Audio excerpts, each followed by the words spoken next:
My mom's closest friend was her younger sister Julie. They were only 18 months apart.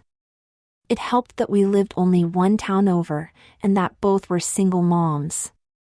They were both beautiful, vivacious women, girly girls who loved everything feminine, from fashion to makeup to shoes and jewelry. Like Mom, Aunt Julie had only one child, but unlike Mom, her child was a girl, Chrissy. Chrissy was beautiful blonde hair, blue eyes, and a seemingly permanent tan. She looked a little like a teenaged Christy Brinkley. Although Mom and I had a great relationship, sometimes I felt like she was just a tiny bit jealous of Aunt Julie. For one thing, even though both families were comfortable, their father, my grandfather Mike, died a wealthy man, and even though most of the fortune went to Grandma Sadie, they were both given enough to live comfortably. Aunt Julie got a big divorce settlement and definitely lived a more luxurious lifestyle. Julie could afford to go to the salon every week, and always wore designer clothes. Also, sometimes I got the feeling that Mom would have liked to have had a daughter like Chrissy. Chrissy, one of the most popular girls at her high school. Everyone loved the beautiful blonde cheerleader. She was 5 years older than me, but still, we were very close. She was like a big sister to me. Partly that was because from the time she was 12 and I was 7, Chrissy was my regular babysitter. Chrissy is 17 and is getting ready to head off to college in the fall. Lots of times I thought about complaining to Mom that it didn't seem fair that I still had a babysitter at the age that Chrissy was actually babysitting me, but I enjoyed her company so much that I never said anything. I have always been a little on the slight side, and I am not really into sports or anything, so it was natural that our conversations would gravitate towards things that Chrissy was interested in: boys, fashion, makeup, etc. In the beginning, it felt awkward, mainly because I felt like I had to act like I didn't want to talk about those girly subjects. But I was honored that she considered me to be a bit of a confidant. Okay, it was more than that. Of course I had a crush on my beautiful older cousin, so I was always very attentive. I wanted her to feel comfortable sharing with me. Once in a while she would affectionately refer to me as her little sis, which was embarrassing, but there was a part of me that liked that. Anyway, one night, my mom and Aunt Julie were out, and Chrissy was babysitting. I really didn't like that term. I was almost 12, me.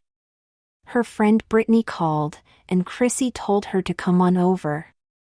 I had known Brittany for years, and I liked her a lot, so it was fine with me. Brittany was beautiful too, but with a mass of dark, luxurious hair, sexy lips, and amazing, cat-like eyes.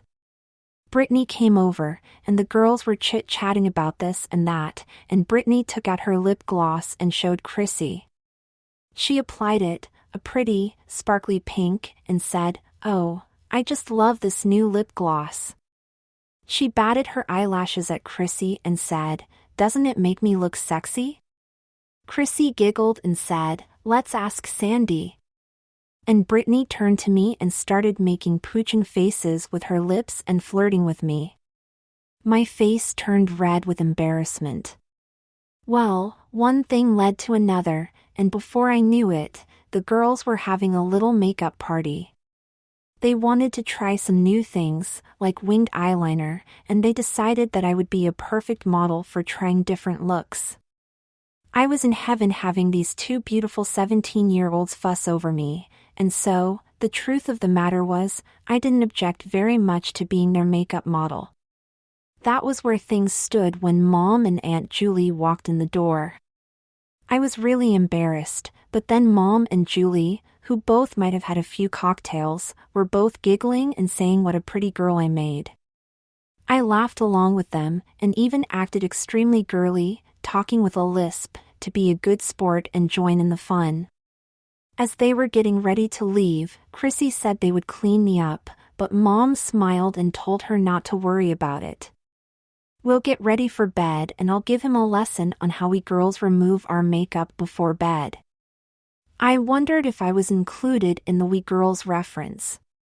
I got undressed, put on my PJs, and met Mom in her bathroom. I sat at her vanity and she showed me how to use the pads to remove my makeup. It was an odd moment. I mean, obviously, I was never going to wear makeup again, so I really didn't need to know how to remove it. But it felt like a special moment we were sharing, and I didn't want to do anything to ruin it. Part of me wondered whether this would be what it would be like to be Mom's daughter, and I wondered whether she was having the same thoughts.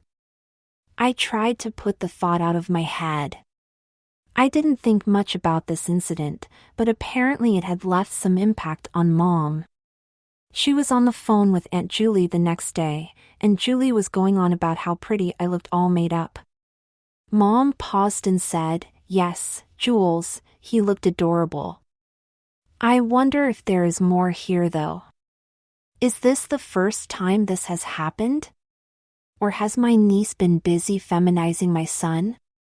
Do me a favor and casually ask Chrissy whether this was a one-time deal, or whether there were similar incidents. Is it something I should be concerned with? Aunt Julie pooh-poohed her concerns, but promised to check with Chrissy. The truth was, this hadn't been the first time we had done something like this, but it wasn't a regular thing either. There were times when she got silly and put my longish hair in pigtails, and once she painted my fingernails, and took off the polish before Mom got home, and once she had complimented me on how long my eyelashes were, telling me how she wished she had lashes that long, and then put some of her mascara on me. But it wasn't like we had a makeup session every time she came over. Anyway, Mom seemed basically satisfied with Chrissy's explanation, but her concerns lingered. Finally, one evening at dinner, she broached the subject in a way that I'm sure she thought was very casual. "So, Sandy," she said, "did you have fun the other night when the girls put makeup on you? You did look very cute." I got embarrassed and of course thought I had to act manly and said, "No, Mom, I did not enjoy it. I let them do it because they pressured me into it. I mean, what boy likes to wear makeup?" Mom paused before answering and then said, "Well, some boys do, and you know, that's okay. I'm not saying that's you, I'm just saying, if it was you, there's nothing wrong with that." I was silent. Mom said, "I'll be right back," and walked out of the room. She came back a minute later with her laptop. "See this?" she said. "This is a young man named Andre Pejic. Look how beautiful he is. And obviously he's wearing makeup. Andre is a top model.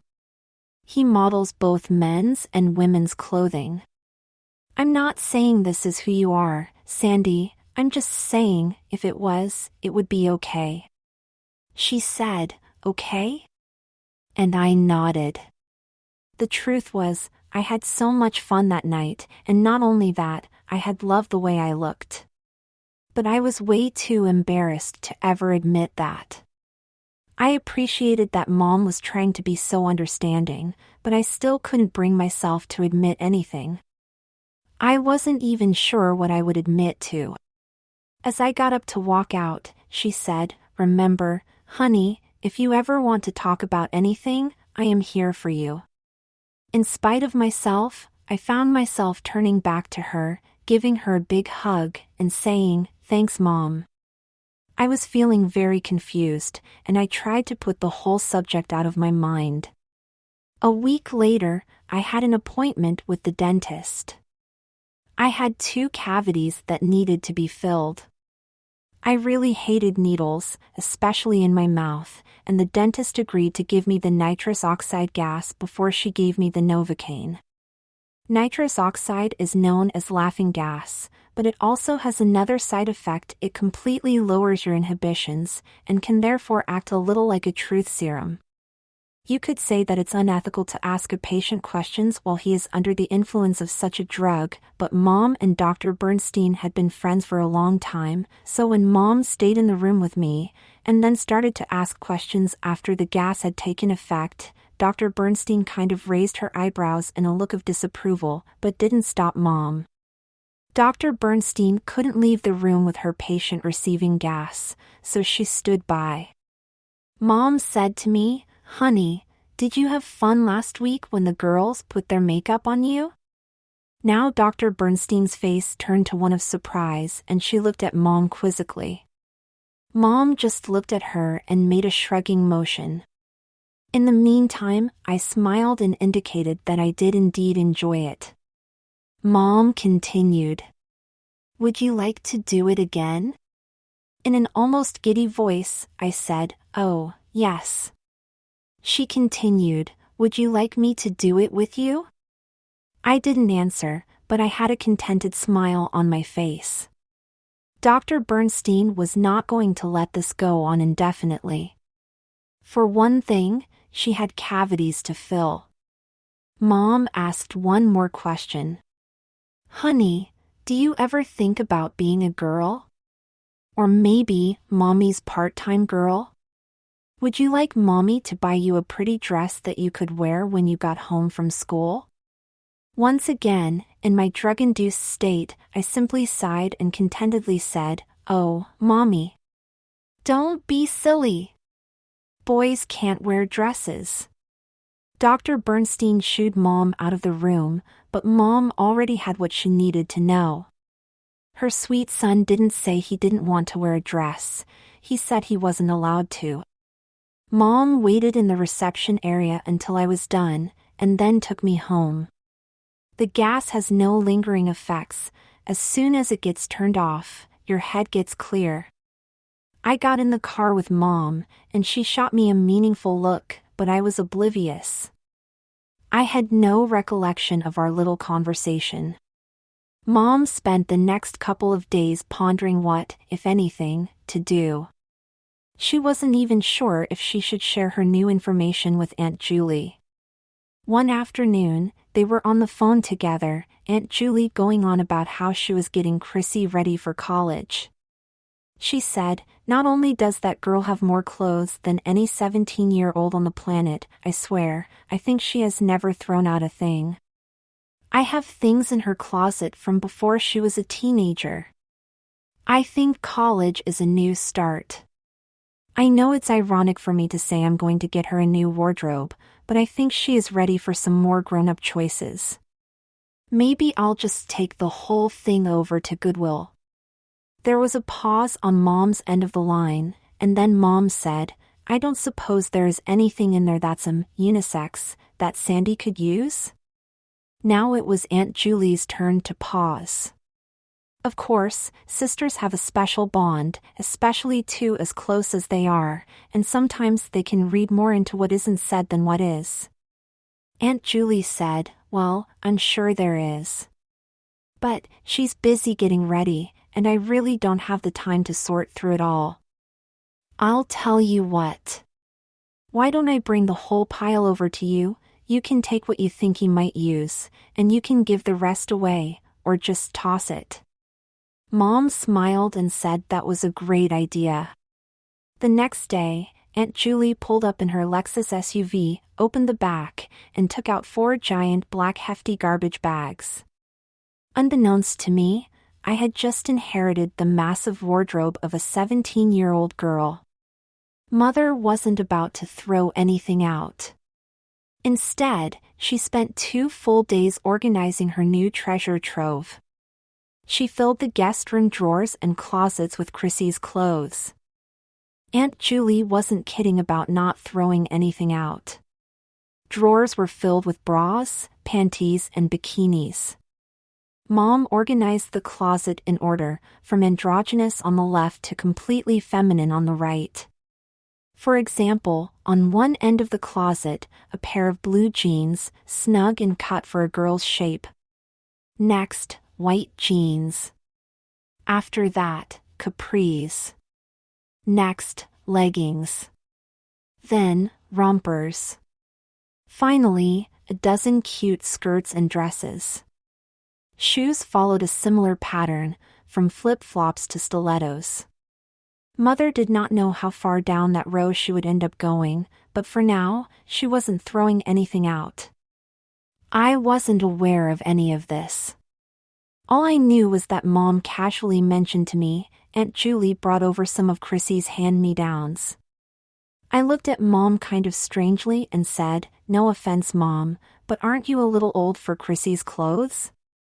Mom giggled a little and said, "Not for me, silly. For you." I looked at her in alarm and said, "Mom, what are you talking about? I can't wear a girl's hand-me-downs." Mom said, "Oh, calm down. I'm not about to put you in dresses. Although she does have some cut ones, and frankly I think you would look adorable. There are plenty of things that she has that are unisex. Shorts, and t-shirts and so forth. You know, money doesn't grow on trees, young man. These clothes will save us a bundle." Mom then thought about sweetening the pot a little. "Maybe with the money we will save, I can get you that new PlayStation you've been asking for." Now she was talking. Mom was about to put her plan into action, and she was going to enlist a co-conspirator in the process. Now that Chrissy had her license, she could babysit me, but didn't have to stay at home with me. Mom suggested that she and Brittany take me to the mall, maybe watch a movie, got to the food court, etc. For Chrissy, it was a good deal, because she was getting paid for doing what she would be doing anyway. Mom said to her, "Listen, Chrissy, he is going to be wearing some of your hand-me-downs. I do not want you making him feel self-conscious, do you understand?" On the other end of the phone, Chrissy, a little wide-eyed, said, "Oh, Auntie Emily, you know I would never do that." I wasn't too happy when Mom pulled out a very short pair of jean shorts that looked they had originally been pink and were bleached, and a little black tank top. Mother knew she had to be firm, especially this first time, and she was. "I lived up to my end of the bargain and got you the PlayStation. Now there is absolutely nothing wrong with this outfit. I'll tell you what, when Chrissy comes to pick you up, if she thinks it's too girlish, you don't have to wear it." Little did I know that the fix was in. Naturally, when the girls picked me up, they acted as if there was absolutely nothing wrong with what I was wearing. I thought to myself, okay, maybe I am overreacting, and I walked out the door with them. I did have a great time at the mall. They dragged me into and out of a bunch of shops like Forever 21. I acted like I was bored, but I actually enjoyed looking at all the girls' outfits. We went to the food court for lunch, and then they wanted to go into Sephora. They were busy trying on all kinds of makeup when a salesgirl who was probably a couple of years older than them came over and asked if they needed any help. They both said no, and then the girl said, "How about for your little sister? I think she is ready for a little basic makeup." I was about to say something when Chrissy shot me a look and said, "You know, that's a great idea." Half an hour later, we walked out of the store, with my face adorned with blush, mascara, and a little pink frosted lipstick. The girls were so happy they were beside themselves. They insisted I leave it until we got home, so they could show Aunt Julie and Mom. I wasn't so sure that showing Mom me wearing makeup for the second time in as many weeks was a good idea, but I went along. Aunt Julie and Mom were thrilled. It was pretty clear that I was totally outnumbered. The next weekend was a similar scenario. The girls were going to take me to the mall. Except this time, the top Mom gave me was much more girlish. It was a blue tube top that said Vegas Girl on it. I actually thought it was very cute, but I could never wear something like that out. I protested to Mom, and she reluctantly let me go to the closet to find an alternative. I chose what seemed to be an ordinary white button-down shirt, and I breathed a sigh of relief. My relief, however, was short-lived, as Mother tied the bottom of the shirt up into a feminine knot that ended above my shorts. I stood there, not knowing what to do. She said, "Well, the choice is yours." I didn't realize how tricky she was being, getting me to choose between two feminine things I didn't want. I chose the white blouse, which even tied up like that, was better than the tube top. Chrissy and Brittany pulled up and rang the doorbell. Mom opened the door and kissed them both. Chrissy said, "Hi, sis," to me. I started pouting and said I didn't think that was funny, and could she please not call me that. Chrissy was in a playful mood and said, "I'm just quoting the sales girl from Sephora. And that was before you were wearing makeup. Anyway, don't you like being my little sister?" I was still pouting, although enjoying the attention, and I said, "Can't I be your little brother?" Chrissy gave me a kiss and said, "We'll see." She grabbed my hand and started pulling me out the door when Mom grabbed her and said, "Sandy, go ahead. Chrissy will be right out." I walked out and Mom gave Chrissy $50. She said, "Here's $50. If you can talk him into getting his ears pierced at the piercing pagoda, there's another $50 in it for you when you get home." Chrissy looked at her wide-eyed and said, "Auntie Emily, what are you up to?" Mom smiled and said, "I just want Sandy to find out who he really is. I'm not sure what that is yet, but I have a feeling it's closer to you and me than, say, Andrew Luck." Chrissy giggled and said, "Well, duh. Okay, Auntie Emily, this is a little evil, because you know he can't say no to me. But here goes." And we were off. Needless to say, Chrissy was right. By the time we got home 4 hours later, I had a little gold ball in each earlobe. I lay in bed awake that night, thinking about what was happening. If it was just a question of Mom insisting that I wear some slightly girlish hand-me-downs, it would have been one thing. But the clothes seemed to be getting more girlish. And why was I letting Chrissy and Brittany put makeup on me? I really couldn't blame that on Mom, she wasn't even with us. And now, my ears were pierced. Clothing and makeup, you could take off, but I just knew that earrings, even little gold studs, would somehow mark me as a sissy. And yet, I had gone along with it. Mom stood there gazing at the closet. She was pleased that she had moved from the far left, and was making her way towards the middle. She also realized that her tactic of toddler choices, that is, giving me two choices that she had selected, and then telling me to choose, and therefore owning the choice, was very successful.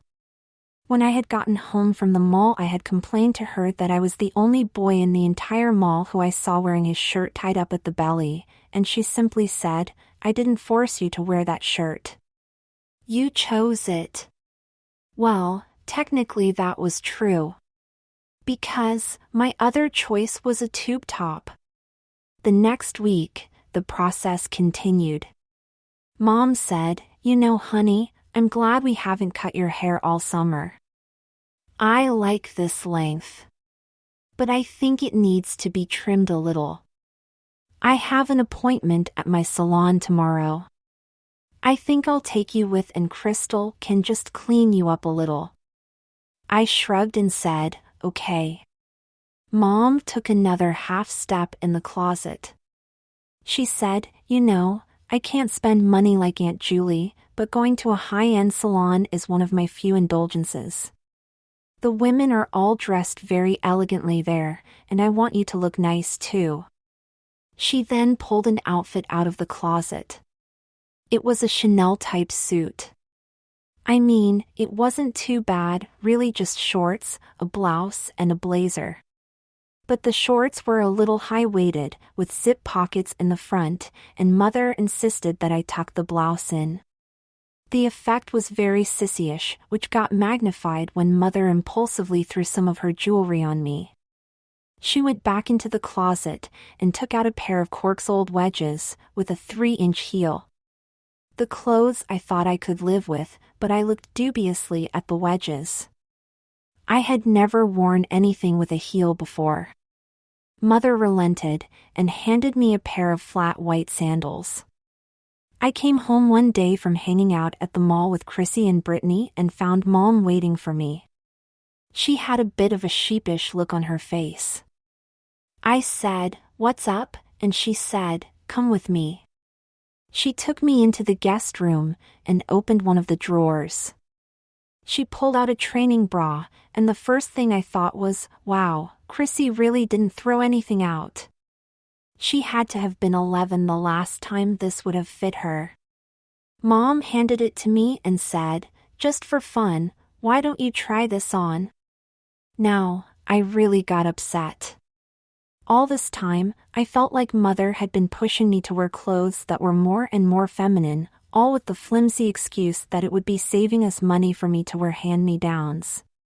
But what kind of money would we be saving for me to put on a bra? It's not like she was about to go buy one for me, and now she didn't have to. Not only did I refuse, but I started crying.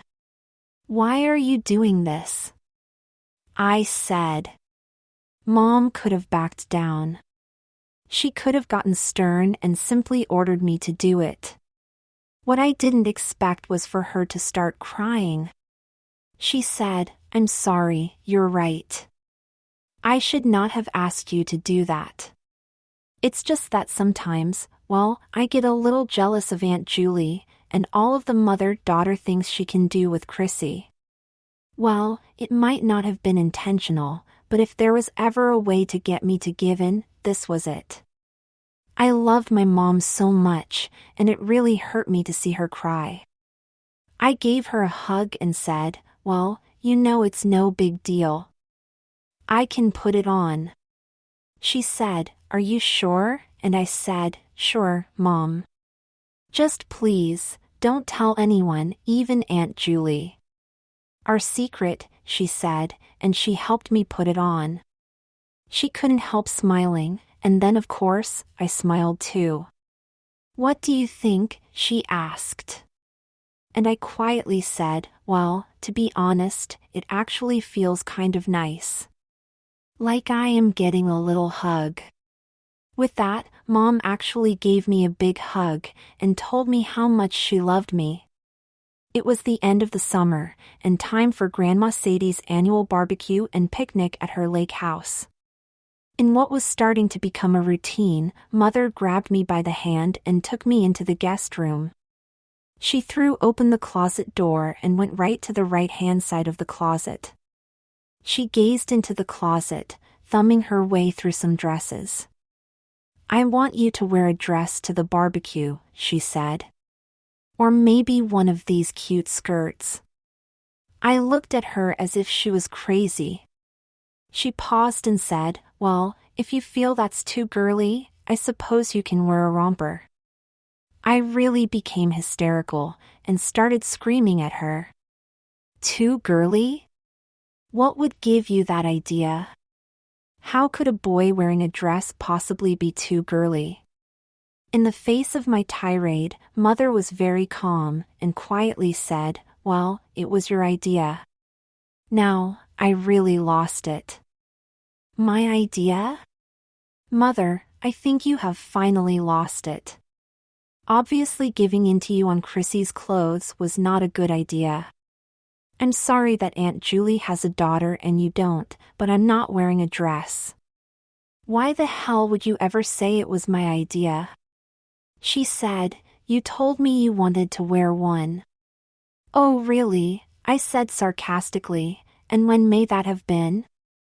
"At the dentist's office, when you were getting the gas." I was completely stunned. I had no recollection. I felt very defensive and said, "Well, even if I did, which I'm not saying I did, that doesn't mean anything. I was under the influence." Mother said, "Exactly. You were under the influence of a drug that lowers inhibitions and causes you to express your true feelings. Like it or not, Sandy, you told me very clearly that you wanted to wear a dress. I think those are your true feelings, and I am just trying to help you find your true self. Now, like I said, if you want to wear a romper, that's fine. The choice, as always, is yours." I ran from the room, crying. A while later, Mom came up to my room, carrying the romper and the skirt, with a matching sweater. At least, there was no dress. I was lying on my bed, still sniffling. She stroked my hair and said, "I want you to try these on for me. Let's just take a look. If you look ridiculous, we'll come up with another plan." That was the first sign she had given of relenting, so I got up off my bed and tried on the two outfits. They were both adorable, and the truth was, if I could have worn them in the privacy of our home, I would have been happy to. Since Mom didn't think I was being honest with myself, I thought that telling her that might get her to stop insisting on having me wear girls' clothes to the barbecue. Mom looked at me and shook her head. "Oh, Sandy, if you could see how fabulous you look like this. You were really meant for skirts, honey." I didn't say anything, and she sat there on my bed, thinking. Finally, she said, "I have an idea. I'll tell you what. Look, the only people we know really well at the party will be Aunt Julie, Chrissy, and Grandma. Most of the other folks only see you once a year at the barbecue, and they probably wouldn't even miss you if you weren't there. What if we got you some hair extensions for the party, a new look, and you could go as Chrissy's friend? I'll bet, with a little help, I could get you looking like Brittany." I thought it was a crazy idea. I said, "Okay, Mom, I will give it a try. But, if I do not look convincing, I get to go wearing normal boys' clothes. Okay?" Mom smiled and said, "Young lady, you've got a deal." To say Julie and Chrissy were excited with the plan would be an understatement. They were both ecstatic. The barbecue was on a Sunday, and Saturday was to be my dress rehearsal. Crystal was happy to see me back, and even happier to experiment with a makeup look for me. With Mom, Aunt Julie, and Chrissy with me, I had my cheering section along for the ride. I knew they would all tell me I looked great, but still, if I didn't really think so, I would have said no. But when Crystal finally put me in front of a mirror, I had to admit I loved the results. I agreed to go to the party as Chrissy's friend. I think the person who ended up having the best time at the party was Grandma Sadie. She was thrilled to be let in on our little secret, and loved the idea of fooling everyone at the party. She thought it was especially amusing to see all of my male second and third cousins falling all over themselves trying to flirt with me. This was a new experience for me. I really didn't like boys, but I had to admit it was fun being the center of attention, well, along with Chrissy of course, who was still prettier than I was. As we got ready for bed that night, I followed Mom to her vanity and we removed our makeup. Mom giggled and said, "See, teaching you how to remove makeup wasn't a waste of time after all." I looked at her slyly and said, "You knew that even then, didn't you?" She smiled and said, "Well, mothers have an intuition." I laughed and said, "Intuition? Is that what you call interrogating your son while he's on drugs?" She kissed me and said, "Yep, that's what I call it." Mom tucked me into bed and asked, "Did you have fun today?" She knew I did, and I admitted it. For the first time, I really felt like her daughter. "What was the best part?" she asked. I giggled a little and said, "I loved it when Chrissy and I took our lipsticks out of our purses and applied." All the boys were pretending not to watch, but I could tell they were. Mom looked a little surprised and she said, "Does that you mean you like boys?" I thought for a moment and said, "No, I don't think so. But flirting a little and getting their attention is kind of fun." I paused and then said, "What now, Mom?" She kissed me and said, "Don't worry, honey. We will figure it out. Promise." And with that, she closed my light, walked out and shut my bedroom door, leaving me to dream of what might be.